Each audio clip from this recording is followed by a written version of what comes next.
네, 다시금 일주일 만에 이렇게 뵙습니다. 아, 지난주에 비가 참 많이 왔습니다. 다들 이렇게 괜찮으셨습니까? 아, 이제 제 직장은 이제 신시가지 쪽에 있어서 이렇게 삼천천을 좀 지나게 되는데 그 이전에는 개울가였었는데 지금은 완전 무서운 강물이 되었더라고요. 다들 괜찮으셨나 모르겠습니다. 어제는 남원에서 세미나가 있어가지고 잠깐 남원에 이렇게 다녀왔어요. 그런데 임실 가니까 비가 또 엄청 내리더라고요. 예, 배대창 형제님 괜찮으셨습니까? 네, 떠내려 가신 건 아니죠? 네. 아, 네, 이대수 형제님 거기 고산 쪽은 괜찮으셨어요? 어, 이대수 형제님 집에요? 아이고, 그러셨군요. 네, 네. 하여튼 이렇게 비가 옴에도 불구하고 하나님의 말씀을 듣기 위해서 이렇게 와주신 모든 분들에게 감사의 말씀 드리고 하나님께서 여기 계신 모든 분들에게 또 은혜 베풀어 주시기를 기도합니다. 제가 이렇게 비가 오는 모습을 보면서 개인적으로 선물을 준비했습니다. 이렇게 말씀을 듣기 위해서 이렇게 와주신 분들에게 좀 감사함이 있어서 개인적으로 선물을 준비를 했는데요. 혹시 가장 멀리서 왔다, 내가 가장 멀리서 왔다 하시는 분 계세요? 네? 예, 고산에서 고산보다 더 멀리서 오셨다. 네, 네 없으십니까? 네, 고산 그 다음으로 멀리서 왔다. 네, 이대수 형제님 제가 선물 이렇게 좀 드리도록 커피니 상품권 이렇게 드시도록 하겠습니다. 네, 박수로 감사드릴까요? 네, 네, 네. 오늘 이렇게 아, 처음 뵙는 분도 계시고 또 이렇게 기존에 나오신 분들도 계속 많이 나오셔서 감사를 드립니다. 또 이렇게 모친님도 이렇게 오셨는데요. 아마 가장 나이가 많으신 분 같은데 말씀을 사모함으로 오셔서 제가 이렇게 상품권 하나 더 드리도록 하겠습니다.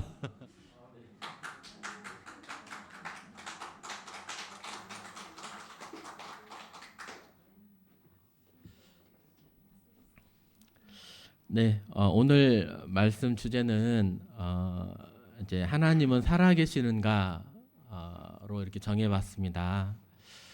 어, 하나님은 살아계시는지 어떻게 알 수 있을까? 참 고민이 좀 많이 되더라고요. 눈에 보이면 이분이 하나님이십니다라고 말씀드리면 좋겠는데 그게 아니지 않습니까? 그래서 어, 여러 가지 영상들도 찾아보고 또 책들도 찾아보고 이렇게 했는데 제가 여러 가지 책에서 많은 내용들을 이렇게 하더라고요. 인간의 도덕성이 어디서 왔느냐. 보편적인 어떤 절대적인 도덕성이 우리 마음에는 있는데 이게 어디서 온 것이냐 하면서 이제 이것은 하나님에게서 온 거다. 뭐 개인적인 그런 도덕성이 아니라 보편적으로 절대적으로 일반 사람들에게 모두가 다 인정되어지는 그러한 도덕성. 가령 뭐 인종차별이라든지 어린이 착취라든지 뭐 어, 어, 뭐죠? 어떤 이제 전쟁이라든지 사람을 함부로 이렇게 죽이는 그런 것들에 대한 우리는 그러면 안 된다고라고 이렇게 말하는데 이런 도덕성이 어디서 온 것인가? 이게 이제 어떤 이제 절대적인 선, 어, 즉 선이신 하나님에게서 이제 온 거다라고 이렇게 말하는 그런 부분도 봤고요. 또 우주를 또 보게 되면서 우주의 시작이 또 있더라고요. 자, 우주는 어마어마한 크기이지 않습니까? 우주는 이렇게 보여드릴 기회가 아마도 있을 것 같은데요. 엄청나게 많은 별들 또 사람이 헤아리기 어려운 그런 공간이 있습니다. 근데 이것이 처음 시작이 있다는 거예요. 예. 우주의 시작은 어떻게 된 것인가? 과학자들은 빅뱅 조그마한 공에서 빵 터져가지고 이렇게 펼쳐져서 이렇게 우주가 이렇게 되었다고 하는데, 그러면은 과학자들조차도 시작이 있다라고 이렇게 또 말을 하더라고요. 그리고 이제 태양이 어떤 이제 이렇게 수소 폭발을 하면서 수소가 헬륨으로 변화하면서 핵융합을 통해서 이렇게 에너지를 이렇게 발산을 하게 되는데 이게 이제 연력학체 이 법칙을 보면은 사용할 수 있는 에너지에서 사용할 수 없는 에너지로, 사용할 수 없는 걸로 엔트로피가 자꾸 증가되는데, 그러면 태양도 타다 보면 어떻게 되죠? 사라져 가는 거잖아요. 그러면 처음에는 시작이 네, 시작이 있다는 말이고, 시작이 있다는 말은 또 끝이 있다는 그런 또 말이 되는데, 네, 우주의 시작은 어떻게 된 것인가? 네, 사람이 어떻게 우주를 시작할 수 있을까요? 사람은 우주 안에 있기 때문에 우주를 어떻게 만들어낼 수가 없죠. 우주 바깥에 있던 어떤 존재에 의해서 우주가 만들어지는 거지 스스로 뭔가 이렇게 되어질 수 없는 거지 않습니까? 이러한 논리를 통해서 이렇게 하나님의 살아계심을 이렇게 또 생각을 이렇게 하기도 하더라고요. 오늘은 사실 이 부분들을 공부를 해보면 이렇게 쉽지가 않아요. 그래서 이제 어떠한 부분을 보여드리는 것이 좀 좋을까 이렇게 생각을 좀 많이 이렇게 했습니다. 그래서 저에게 그래도 가장 많이 좀 와닿고 또 감동되는 그런 부분들을 이렇게 좀 말씀을 좀 드려보려고 합니다. 네. 갑자기 나무가 떨어져서 그런지 컴퓨터가 네, 정신을 못 차리고 있습니다. 이게 왜 그럴까요?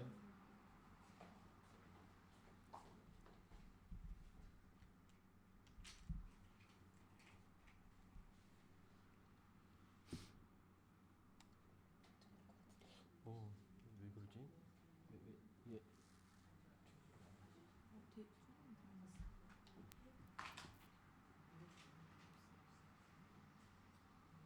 됐다. 아니 됐습니다. 저기가 코드가 좀 이상했던 것 같아요.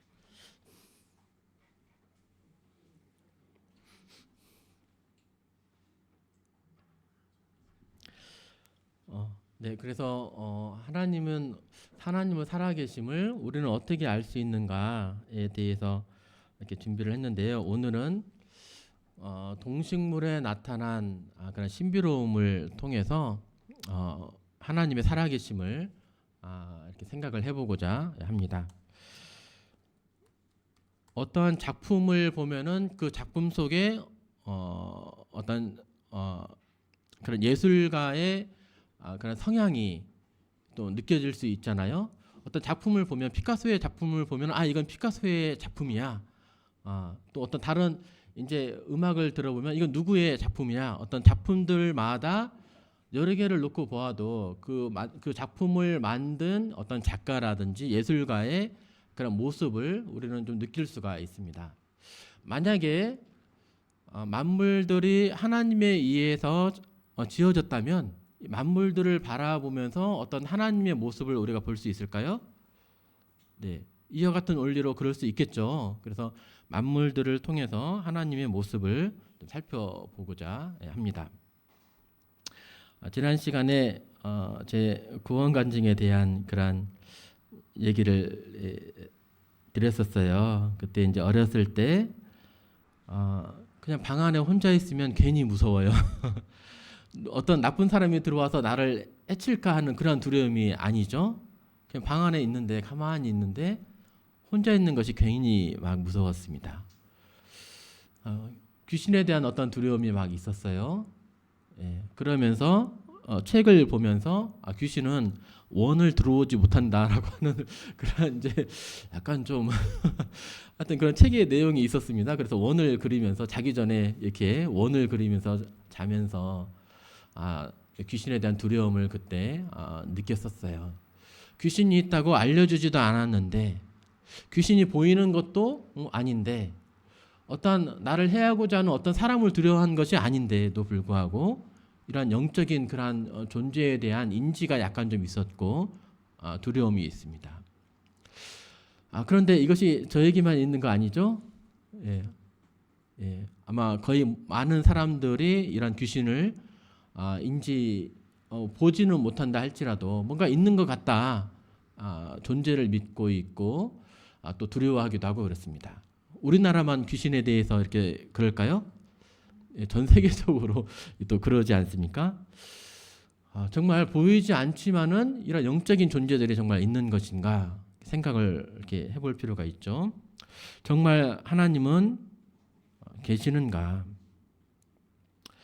계신다면 그 증거는 무엇인가?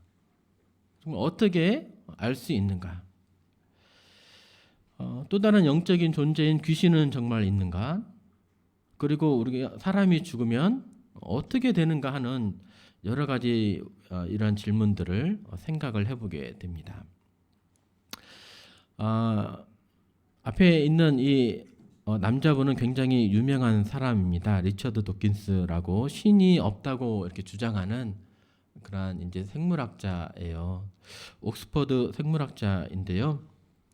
광고에 한 15년 전쯤에 버스를 빌려서 버스 광고를 이렇게 했습니다. There is probably no God. 아마도 하나님은 없다. 그래서 하나님께 대한 걱정을 중단하고 지옥에 대한 두려움을 하지 말고 단순히 인조이하라 라고 이렇게 광고를 냈습니다. 그럴 거 하나님이 없다면 그럴 것처럼 생각이 되어지기도 해요. 짧은 인생 이렇게 신나게 지내다가 내가 하고 싶은 거 다 하고 누리다가 가면 되지. 그런데 마음 한편으로는 또 정말 그래도 되는가? 이렇게 하는 생각이 또 들기도 합니다. 정말 중요한 것은 하나님은 계시는가? 그렇지 않는가?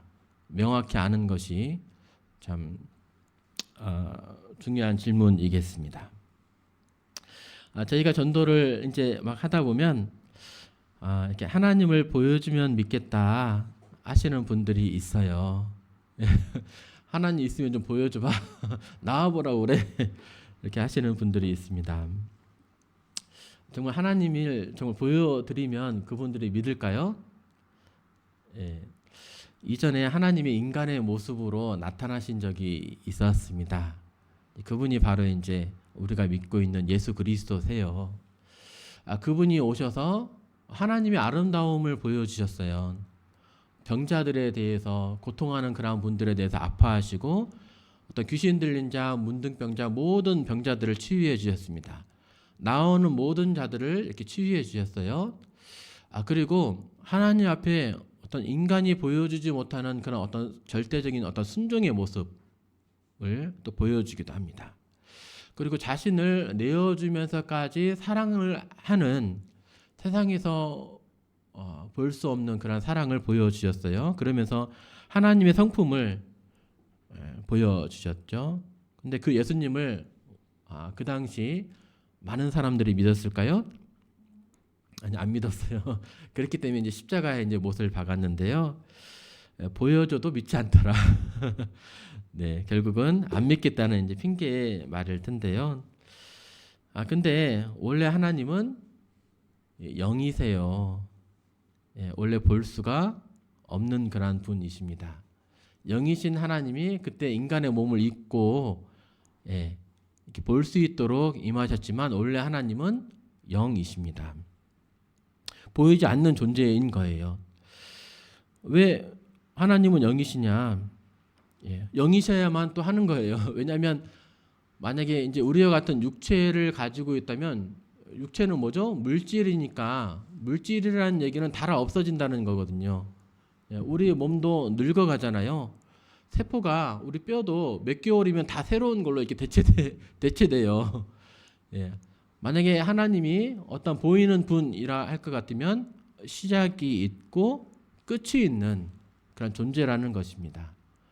그러면 하나님이 아닌 거예요. 예, 이해되시죠?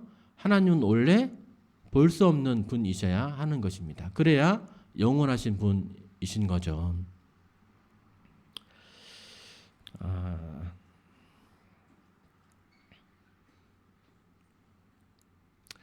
네.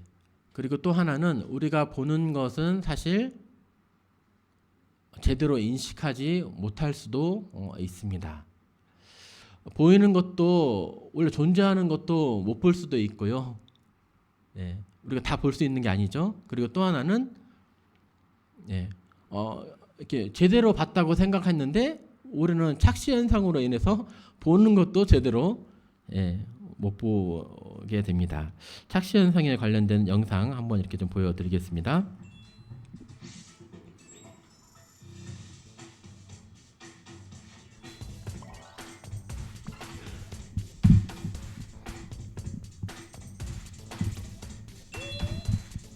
네, 위에 건 짧아 보이고 아래 게 더 길어 보이지만 실제적으로는 똑같아요, 길이가.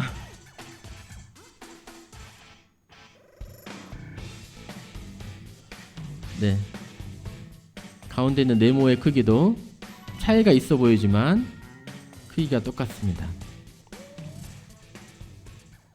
혹시 아래쪽의 부채꼴이 더 커 보이나요?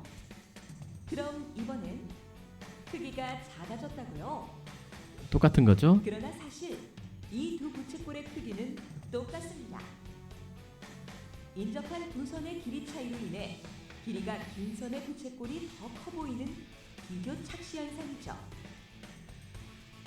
채습한 가운데 부분이 곡선을 이루며 오목하게 들어가 보이지만 이 역시도 검은 칸안의 흰점에 의해 생긴 착시인데요. 어떤 사물의 이미지를 받아들이면서 착각을 일으키는 현상을 기하학 착시라고 합니다. 이는 네, 시간 관계에서 넘어가야 될 것 같아요. 이렇게 우리가 보는 것을 있는 그대로 받아들이지 못한다. 보는 것도 틀릴 수가 있더라. 이런 것을 이제 말해주고 있습니다. 보는 것뿐만이 아니라 감각 중에 이제 청각이 있죠. 우리가 존재하는 것을 우리가 다 들을 수가 없어요. 예. 보면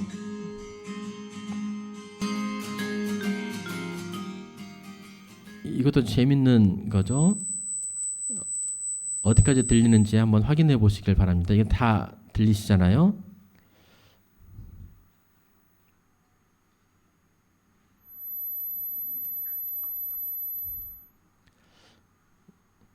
예, 지금 들리시면 50대보다 젊으시다고 그렇습니다.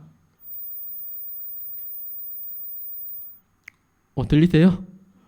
어떻게 저 안 들려? 들리세요? 예, 주파수가 높아지면서 잘 이제 좀 듣기가 어렵습니다. 젊은 사람일수록 청력이 좋은 사람일수록 약 2만 헤르츠까지 이렇게 들을 수 있다고 하는 거죠. 실제로 소리가 있음에도 들려짐에도 불구하고 우리는 인지하지 못하더라. 그러니까 우리가 인지하지 못한다고 그래서 존재하지 않는 거냐? 예, 그렇지 않다는 거죠. 존재함에도 불구하고 우리가 볼 수 없기도 하고 들을 수 없기도 하고 이런 우리의 감관 능력이 많이 제한이 되어 있어서 우리가 감관 능력으로 뭔가 인지를 판단을 하면은 오류가 생길 수 있다는 그런 것이 내용이 되겠습니다. 시력 자체도 이게 나이가 들면서 시력이 더 많이 약해지더라고요. 노안 테스트입니다. 사물의 이제 초점 상이 몇 센치에서 이제 맺히게 되냐. 이전에는 가까이에서 이렇게 상이 맺혀졌는데, 지금 저 같은 경우는 한 이 정도는 되어야 벌써 노안이 와가지고 이 정도는 되어야 이렇게 상이 제대로 맺혀지는 것 같습니다. 여러분들은 어떻습니까? 이렇게 연약함이 있음에도 여전히 내 감각 능력만을 의지하시겠습니까? 이러한 감각 능력으로 하나님의 존재를 판단하시겠습니까? 그러지 않다는 거죠. 네, 또 어떤 분들은 하나님을 믿느니 내 주먹을 믿겠다. 네, 사실 이해는 좀 되죠. 방해받고 싶지 않다. 나 바쁜데 왜 그러시냐.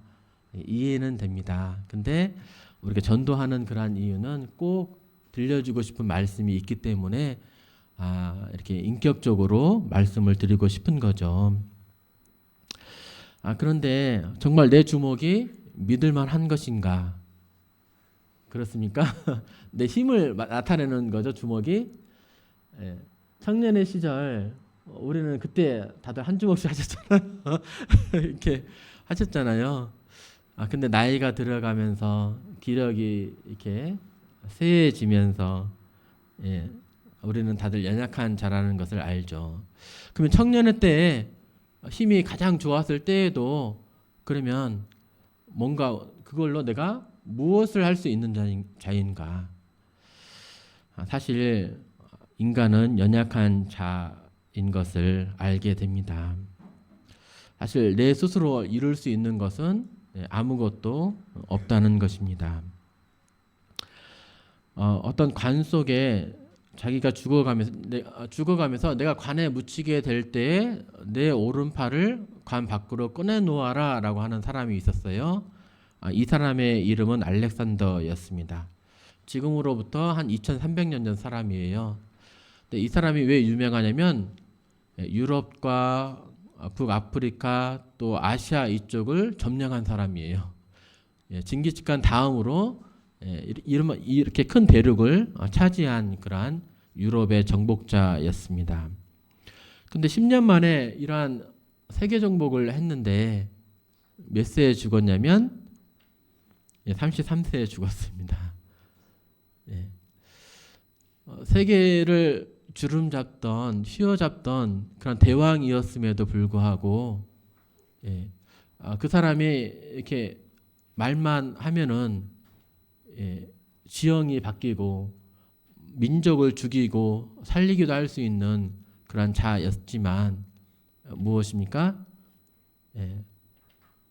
그가 죽는 것은 아마도 모기에 물려서 어떤 열병으로 죽은 것 같다 이렇게 말씀하는 학자들도 있습니다. 모기 한 마리도 이길 수 없는 그런 연약한 존재라는 거죠. 당신은 알렉산더보다도 더 능력이 많습니까? 당신의 손으로 질병 문제, 이 고통, 슬픔, 돈에 관련된 문제, 자녀 문제, 부부관계 문제를 해결할 수 있습니까? 네. 하물며 죽음의 문제를 해결할 수 있으시겠습니까? 네. 우리는 연약한 자임을 알게 됩니다.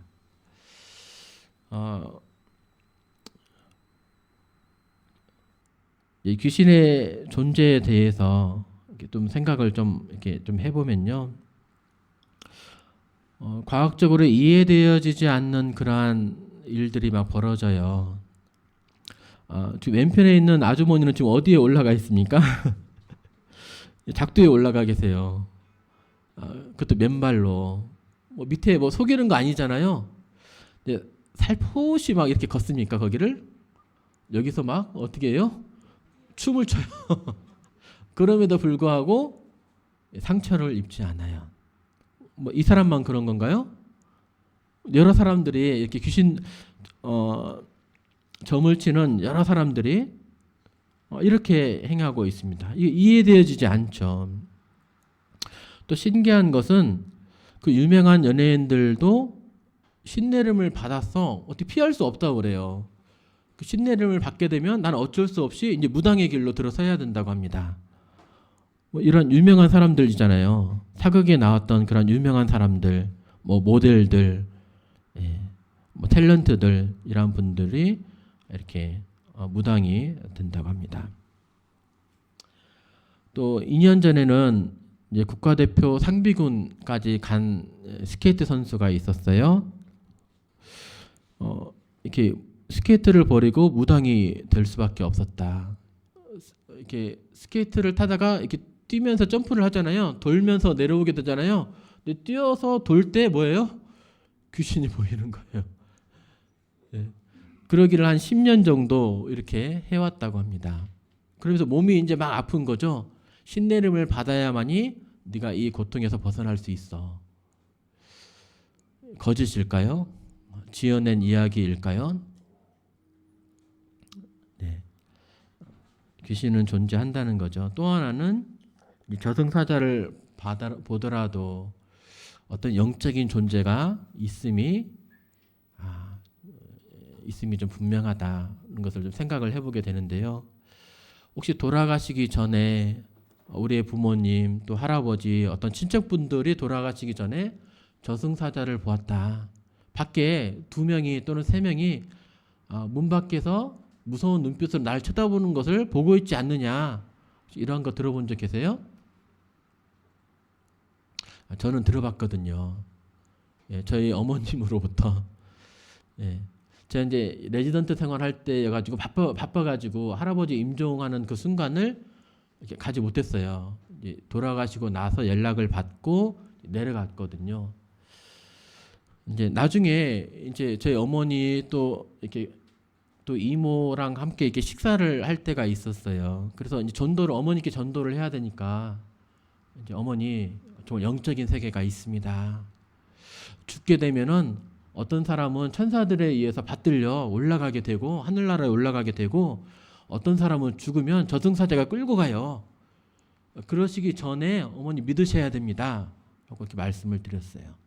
이 저승사자에 대한 얘기를 들었는데 야, 너네 할아버지도 그런 얘기 하시더라. 돌아가시기 전에 밖에서 2 사람이 나를 무섭게 쳐다보고 있는 것을 이렇게 봤다라고 하시면서 무섭다라고 이렇게 말씀하셨다는 거예요. 저는 제가 이렇게 말씀을 해도 이게 남의 일 이야기인 줄 알았어요. 근데 이게 제가 지어낸 말이 아니거든요. 근데 이게 저의 가족의 이야기일 줄은 몰랐죠. 지어낸 이야기일까요? 예, 저희 가족만 겪었던 이야기일까요? 그게 또 아니에요. 우리나라에만 이 저승사자에 대한 이야기가 우리나라에만 또 있는 이야기가 또 아니에요. 예, 우리나라는 이러한 모습으로 있지만 네, 외국에는 이제 이러한 낯설은 모양으로 영혼을 추수한다 그런 모습으로 이렇게 생각하고 있어요. 사람들이 이렇게 생각을 하지만 어떤 저승사자가 있다. 또 일본은 이렇게 창을 들고 죽기 전에 이러한 사람들이 오더라. 인도에서도 저승사자가 있고 이집트에서도 또 그리스에서도 어떤 저승사자에 대한 형상이 각 문화권별로 좀 다르긴 하지만 공통된 것은 저승사자를 봤다라고 하는 있다라고 하는 그런 주장을 하는 사람들이 여기저기 막 있다는 거죠. 이러한 것을 봤을 때 보이는 세계가 전부가 아님을 우리는 알 수 있죠. 이제 그러면 하나님은 정말 살아계시는가? 이제 하나님이 이제 지으신 만물들을 통해서 그분의 어떤 존재에 대해서 우리가 느낄 수 있는데 그러한 부분들을 짧게 또 보여드리도록 하겠습니다. 이게 뭔지 아세요? 네, 이게 난초예요. 난초 꽃이거든요. 네, 근데 무엇을 닮았습니까? 발레하는 발레리나를 좀 닮았죠. 네, 또 이것은 뭘 닮았나요? 네, 우리 사랑스러운 아내의 입술을 네, 닮은 것 같네요. 하여튼 이러한 모습들을 보면서 이렇게 우리로 하여금 이제 웃음 지어지게 하는데 이 만물들을 통해서 어떤 하나님의 능력과 신성을 우리는 볼 수 있습니다. 중요한 말씀이어서 같이 한번 읽어보도록 하겠습니다. 시작. 창세로부터 그의 보이지 아니하는 것들 곧 그의 영원하신 능력과 신성이 그가 만드신 만물에 분명히 보여 알려졌나니 그러므로 그들이 핑계하지 못할지니라. 하나님 좀 알게 해주십시오. 하나님 좀 보여주시면 좋겠습니다. 근데 하나님은 본질상 볼 수 없는 분이세요. 그래서 하나님이 자신의 살아계심을 다른 것들을 통해서 보여주셨어요. 그것이 무엇이었냐면 그가 만드신 만물입니다. 만물을 통해서 하나님의 어떤 능력과 하나님의 성품이 보인다는 거예요. 이것을 통해서 하나님의 살아계심을 알 수 있다라고 하는 그런 말씀입니다. 제가 유튜브를 보다가 이 영상에 좀 꽂혔어요. 네, 애벌레가 나비가 되어지는 그런 과정입니다. 근데 너무 신기해요. 타임랩스라고 오랜 시간에 걸쳐서 계속 이제 찍은 거죠. 애벌레가 갑자기 탈피를 하면서 빙빙빙빙 돌아요. 자신의 몸이 어떤 막으로 이렇게 둘러싸여지고요. 막 안에서는 어떤 신기한 일이 펼쳐지고 있습니다. 가만히 있어서 죽은 것 같지만 2주나 3주가 지나게 되면은 갑자기 완전히 변화된 모습으로 애벌레가 변화된 모습의 나비로 태어나게 됩니다.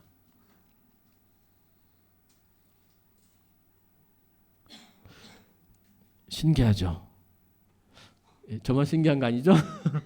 이게 어떻게 이런 미물이 어떻게 이렇게 신비롭게 변화될 수가 있을까요? 근데 또 단순히 나비로 변화되는 그 과정만 신기한 거냐? 그러진 않아요. 성충에서 산란해서 이제 알이 되죠. 알에서 이제 부화가 돼서 깨어나서 애벌레가 됩니다. 애벌레에서 용화라고 하는 꼬치를 만들어내는 그 단계를 거쳐서 이제 번데기가 되고 번데기가 우화를 통해서 이제 날개짓하는 날아다니는 그런 이제 나비가 되는데 이 과정 하나하나가 다 놀랍고 신비한 거예요. 처음에는 만약에 진화가 맞다면 처음에는 신기하게 알만 나는 존재였다가 다음에 어떻게 하다 보니까 애벌레가 되었어. 네. 어떤 이러한 단계별로 해서 나비가 존재할 수 있을까요? 이 단계라도 처음부터 한 가지 과정이라도 제대로 되어지지 않는다면 나비가 존재할 수가 없어요. 그러겠죠? 처음부터 완벽하게 이러한 과정이 처음부터 능력이 다 있어야 나비가 존재할 수 있는 거거든요. 오랜 시간에 걸쳐서 진화가 말하듯이 조금씩 변화해서 이렇게 될 수는 없는 것입니다.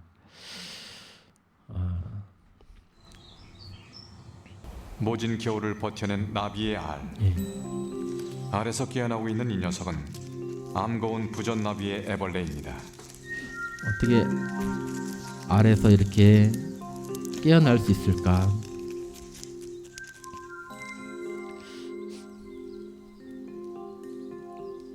애벌레는 나오자마자 본능적으로 먹을 것과 천적을 피할 쉼터를 찾아 나무를 오릅니다. 본능이라고 하는 것은 또 무엇인가? 어떻게 땅으로 가지 아니하고 떨어지지 아니하고 이리저리 헤매지 아니하고 바로 먹을 것이 있는 꽃봉오리로 이렇게 올라가는가? 꽃봉오리만큼 좋은 먹거리도 없죠. 꽃봉오리로 올라가면 어떻게 꽃봉오리를 소화시킬 수 있는 그런 능력은 또 어디서 난 것인가? 다 이유가 있습니다. 허기진 배를 채우고 나면 꽃봉오리 속으로 들어갈 생각입니다.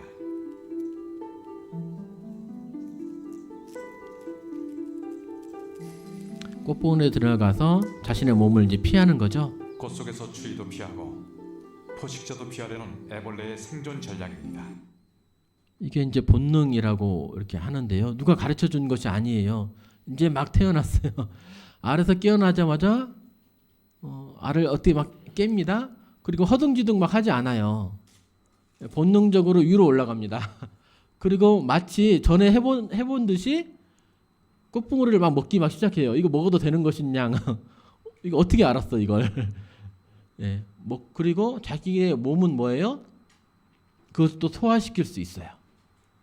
그리고 꽃봉오리 안에 들어가면서 어떤 새라든지 자신을 잡아먹는 그런 동물들로부터 피하고 또 겨울도 또 피하고 이러한 능력은 이러한 지혜는 어디서 난 것인가?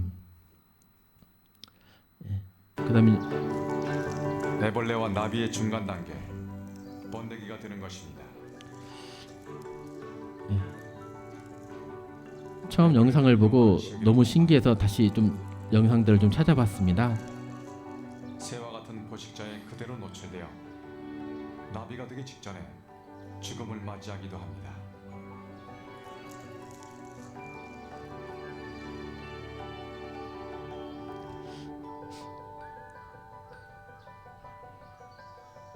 번데기가 된 지 보름쯤 지나면 한편의 드라마 같은 일이 벌어집니다.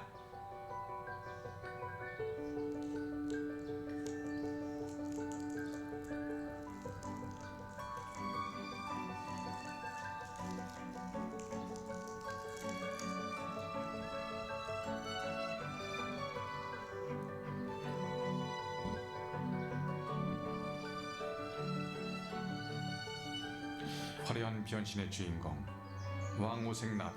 애벌레였던 조그마한 미물이 이렇게 아름다운 나비로 변화됩니다. 떠날 때입니다. 너무 아름답죠. 우리가 흔히 보는 아름다운 나비의 군무. 나비의 일생을 알고 나면 좀 다르게 보일 것입니다. 번데기가 나무만 막 이렇게 막 오르고 있다가 나는 언젠가는 하늘을 날아보고 싶어 하면서 막 그렇게 막 소원하니까 갑자기 막 이렇게 어느 순간 나비로 이렇게 변할 수 있을까요? 자신이 원한다고 그래서 그렇게 될 수 있을까요? 우리는 머리카락 하나도 또 우리의 키조차도 간절히 원한다고 그래서 그렇게 되어지지 않잖아요. 그렇게 원래 그렇게 되어지니까 그렇게 된 거지. 쉽게 말하면 DNA 안에 그런 유전 정보들이 되어 있기 때문에 그렇게 변화되어지는 거지. 처음부터 이렇게 갖춰져 있으니까 그렇게 되어지는 거지. 변화되어서 조금씩 변화되어져서 그렇게 될 수가 없는 것입니다. 이런 하나님의 작품을 이제 이렇게 볼 수 있는 거죠. 이게 무엇인지 아십니까? 뭔가 좀 거칠고 뭉툭하고 단조로운 것인데요. 볼펜의 끝부분을 확대를 한 것입니다. 네, 이게 볼이에요. 볼펜에 나와 있는 여기서 이제 잉크가 묻어서 이제 나오는 거죠. 네, 사람이 만든 것은 이렇게 단순하다. 이것은 교복을 200배 확대한 모습이랍니다. 섬유가 이렇게 좀 보이네요. 이것은 무엇일까요? 모기 주둥이라고 합니다. 모기 주둥이도 한 200배 확대했는데 단순하지가 않아요. 볼펜이 이렇게 어느 길바닥에 떨어져 있어. 그래서 볼펜을 딱 잡아 들고 이거 우연하게 이렇게 되어졌네. 오랜 시간 동안에 이렇게 만들어지다 보니까 플라스틱은 플라스틱에 막 모이고 잉크가 또 그 안에 또 이렇게 갑자기 또 들어가게 되면서 볼펜이 저절로 이렇게 만들어질 수 있을까요?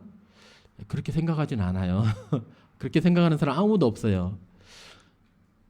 하물며 확대해서 보니까 볼펜보다도 훨씬 더 복잡한 이러한 생명체, 이것이 우연히 만들어질 수 있을까요? 오랜 시간을 놔두면 그럴 수 없다는 것입니다. 그리고 이러한 조그마한 솜털 하나하나도 다 목적과 기능이 있어요. 확대해 보면 이제 이런 모습이고요. 이제 모기주둥이 이렇게인데 모기주둥이를 보면은 이제 타액관이 있고 또 이제 흡혈관이 있다고 합니다. 이 주둥이 안에서 이제 이렇게 먼저 타액을 싸가지고 타액이 나가서 혈액 응고를 억제하는 그 이제 이렇게 히루딘이라고 하는 사람에게서는 이제 헤파린인데 히루딘을 먼저 이렇게 타액에 이렇게 뿌려요. 그 다음에 이제 흡혈관이 또 내려가서 이렇게 그 피를 이제 빨아내는 거죠.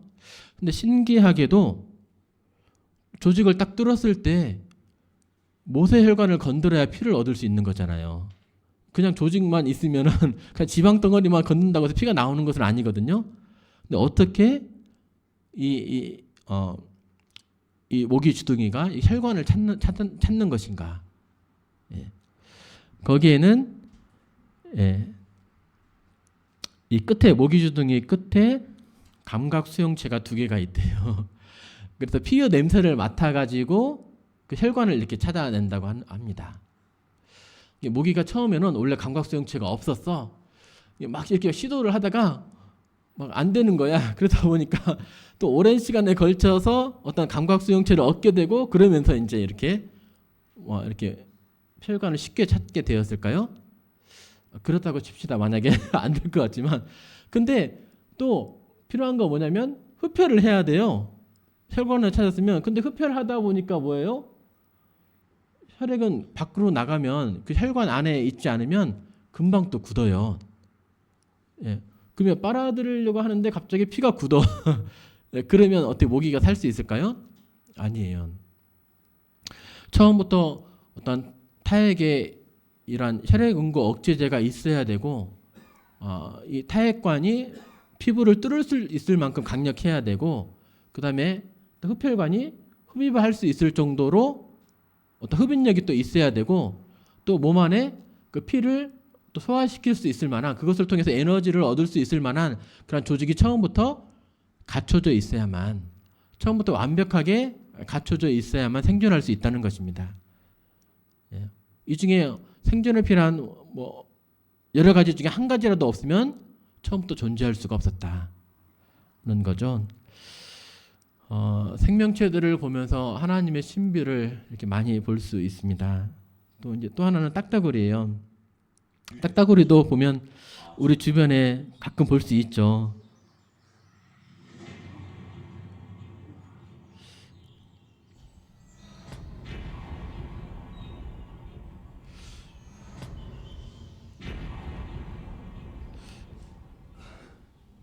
보면 이게 정말 신기해요.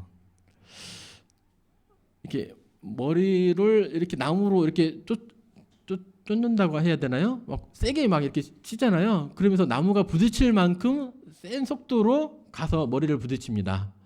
불의에 의해서 나무가 이제 이 조각이 이렇게 뜯어져 나가고, 그래서 그 안에 있는 이제 벌레들을 이렇게 막 잡아먹게 되죠.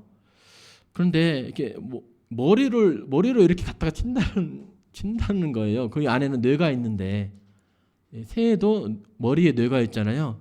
그러면은 궁금한 것이 뇌진탕에는 왜 안 걸리는 거야? 예. 이게 1초에 세게 할 때는 1초에 한 20번 정도로 이렇게 다다다다닥 이렇게 부리로 이렇게 쫓는다고 합니다.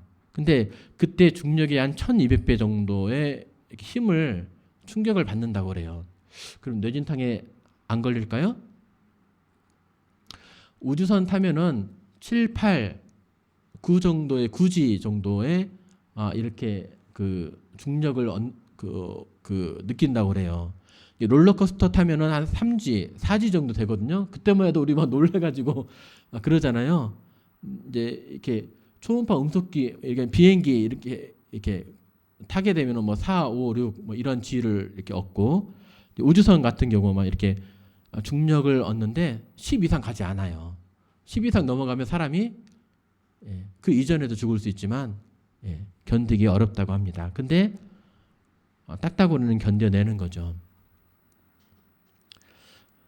이러한 이제 스펀지 조직이 있고 혀가 머리 주위를 둘러싸고 있어서 머리가 흔들리지 않도록 보호를 한다는 것이 이렇게 밝혀졌습니다. 그래서 이것을 보고 이제 헬멧을 사람들이 딱따구리를 보고 머리 충격을 완화해주는 헬멧을 이렇게 만들어냈다고 합니다. 그 다음에 또 중요한 것이 이렇게 막 쫓았는데 뭐 하려고 쫓아요? 먹이를 얻기 위해서 쫓는 거죠. 근데 먹이는 나무 그 몸 안에 있어요. 안에 막 숨어버려요. 그러면 애쓰게 해서 쫓아놨는데, 구멍을 뚫어놨는데 벌레를 잡아 먹을 수 있을까요? 예. 딱따구리는 특별히 긴 혀가 있어야 돼요. 예. 보통은 이제 이 아래턱 입 뒤에서 이제 아래턱에서 이제 이렇게 혀가 이제 이렇게 나오게 되는데 짧아요. 긴 혀를 갖게 되려면 만약에 이제 이 아래턱에 붙어 있게 되면 기도를 막을 수밖에는 없습니다. 공간적인 여유가 안 나와요. 그러다 보니까 코에서부터 해가지고 머리 뒤쪽으로 이렇게 가서 이렇게 나오게 됩니다. 이렇게 돌아가는 그런 구조예요.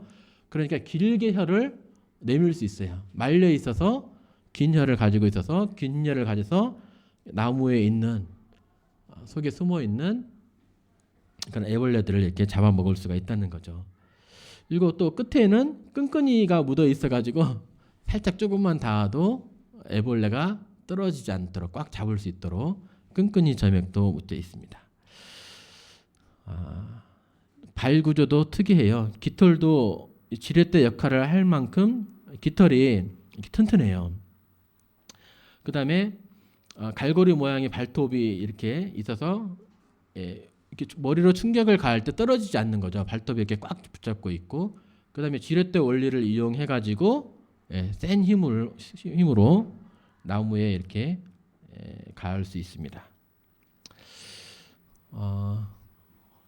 딱따구리까지만 해야 되겠네요. 뭐 재밌는 것들이 생명체의 신비로운 것들이 정말 좀 많이 있는데요. 이러한 신비로운 것들을 보면 하나님의 어떤 지혜, 또 그런 하나님의 어떤 성품들을 볼 수 있어요. 우주만 하더라도 우리가 측량하기 어려운, 가늠하기 어려운 그러한 공간을 가지고 있거든요. 그러한 무한한 공간을 이렇게 보면서 무한한 하나님을 우리는 느낄 수 있고, 또 그 무한한 하나님이 특별히 누구를 사랑하세요? 사람을 사랑하세요. 여기 계신 한 분 한 분을 모두 하나님이 사랑하십니다. 태양계 바깥에서도 지구를 보면 정말 점 하나 찍힐까 말까 하는 그런 태양계예요. 어마어마한 태양계예요. 근데 우리 은하에서 태양계도 점 하나 찍기도 어려워요. 또 우리 은하는 우주에서도 점 하나 찍기 어려운 그렇게 작은 공간입니다. 이 우주를 만드신 하나님이 특별히 여러분 한 분 한 분을 지켜보고 계시고 사랑해 주신다는 거예요. 이것이 얼마나 감사한 일인지 모르겠습니다. 네, 오늘 이상 생명체 속에 나타난 하나님의 신비에 대해서 이렇게 살펴보았습니다. 다음에 또 기회가 되면 또 우주에 대해서 또 이 밖에 동식물에 대한 신비에 대해서 살펴보면서 하나님의 그런 손길을 느껴보도록 하겠습니다. 네, 이상 말씀을 마치겠습니다. 감사합니다.